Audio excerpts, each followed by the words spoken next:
Have you ever felt like no matter how much you give, it's never enough, like people only remember you when they need something?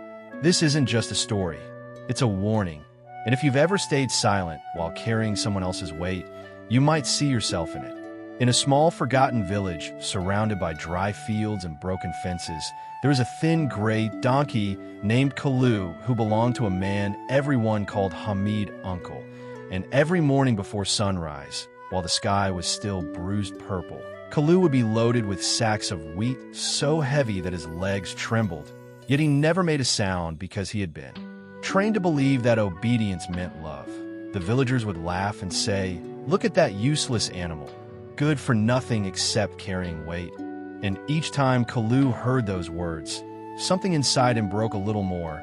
But he kept walking step by painful step, because whenever he slowed down, Hamid's stick would land hard on his back. And the strange thing was, at night, when the world became silent and the wind moved through the trees like whispers, Kalu would stare at the stars and wonder why the same man who fed him scraps could also treat him like a machine, why kindness only came when work was done, and why rest felt like a crime.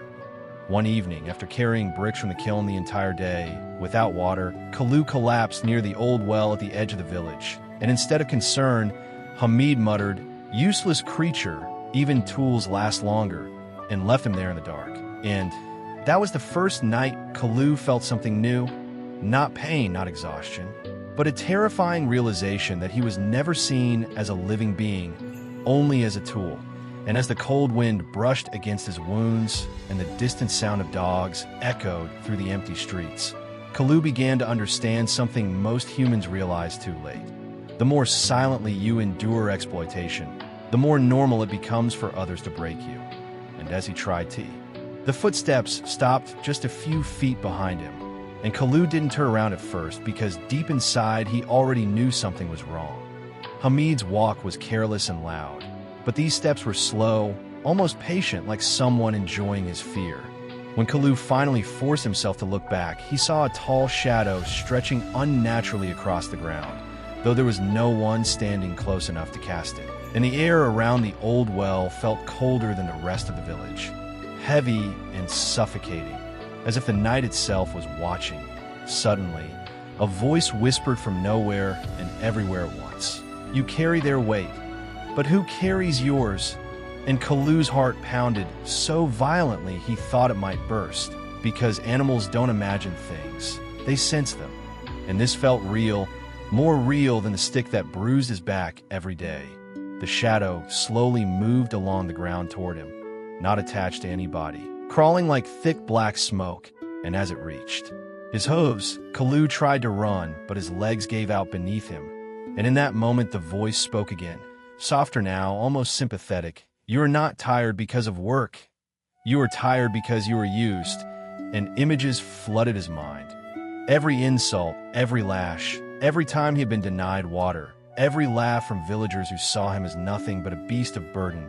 And the shadow began to rise, forming the vague shape of a donkey much larger than him, its eyes hollow and glowing faintly, like dying embers.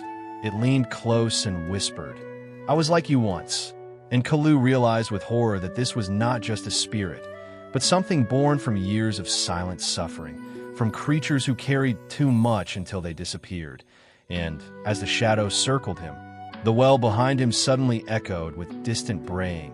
Dozens of voices, desperate and broken, like other donkeys crying from the darkness below. And Kalu understood that this place was not abandoned at all. It was a graveyard. The pressure around Kalu's neck tightened slowly, not choking him, but pulling him backward toward the well. And for a moment he stopped resisting because a dangerous thought slipped into his mind. Maybe falling would finally end the pain. The shadow's voice grew softer, almost comforting, telling him that down there he wouldn't have to carry anything anymore, that no sticks would strike his back, no insults would pierce his ears, no one would call him useless again. And as he dragged closer to the edge, the cold stones scraping against his hooves, he heard the braying again, louder now, not just cries of suffering, but whispers of surrender, as if those voices had once made the same decision. The well no longer looked empty, but impossibly deep, darker than night itself. And inside that darkness, shapes moved, bodies without weight, eyes without life. Donkeys who had given everything until nothing remained. And the shadow beside him began to take clearer form, its hollow eyes locking onto his as it said, "They won't change, they never do. But you can stop hurting." And for the first time, Kalu felt anger burning through his fear because somewhere in his trembling chest, he realized the shadow wasn't trying to save him. It was trying to make him the next echo in the well. Suddenly, memories flashed that the shadow hadn't shown him. Small ones, almost forgotten, like the little village girl who once secretly fed him fresh carrots and whispered, "You're not useless," or the rare mornings when the sun felt warm on his back before the loads were tied. And that tiny warmth felt more powerful than the cold pulling him down. With a desperate surge of strength, Kalu dug his hooves into the dirt and let out the loudest bray he had ever made, not a cry of pain, but of defiance. And the sound didn't just echo across the fields, it seemed to crack through the shadow itself, causing it to flicker and distort like smoke in strong wind. The grip around his neck loosened instantly. And the hall. By the time the first light of dawn touched the village, Kalu was still standing near the edge of the field, trembling but awake in a way he had never been before. And when Hamid arrived with the ropes and sacks as usual, yawning and complaining about the heat, something felt different in the air. Not magical, not dramatic, just heavy with tension. Hamid didn't notice it at first as he threw the rough rope around Kalu's neck and began stacking the grain bags onto his back, muttering about how animals don't get tired, only lazy. But today, when the weight pressed down and his legs began to shake, Kalu didn't lower his head in submission. Instead, he remembered the well, the voices, the shadow telling him he would always crawl back.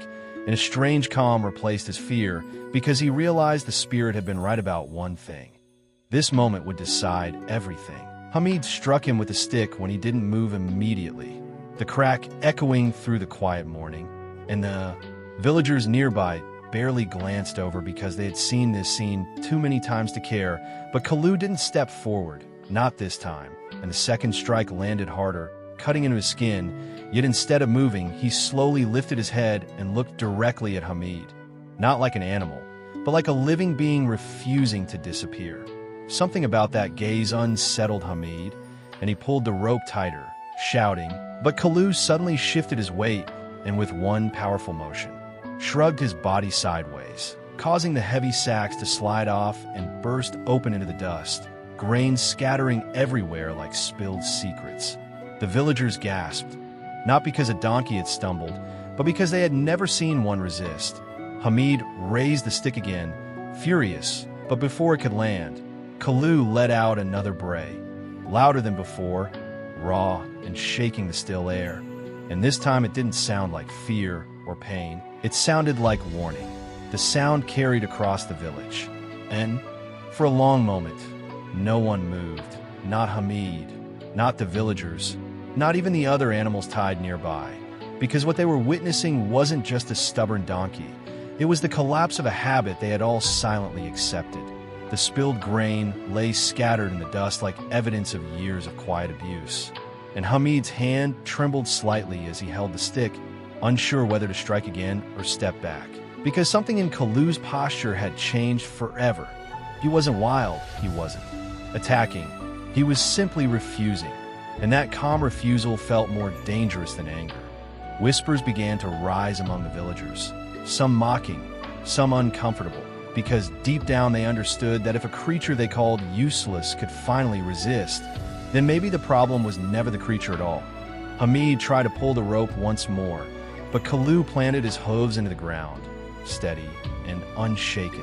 And in that stillness there was a quiet power, the kind that doesn't scream yet shakes everything around it. Then, without drama, without violence, Kalu slowly stepped backward out of the rope's tension, letting it fall loose, and turned away from the sacks, away from the stick, away from the role he had been forced to play his entire life. No shadow appeared this time.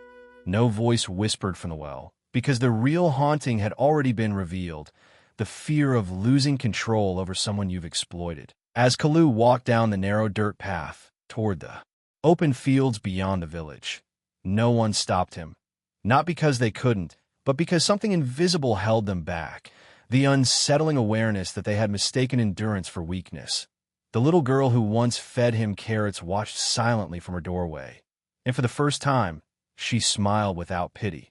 The wind moved gently through the fields, not cold anymore, just free, and as Kalu disappeared into the horizon, the village felt strangely exposed, like a mirror had been lifted in F.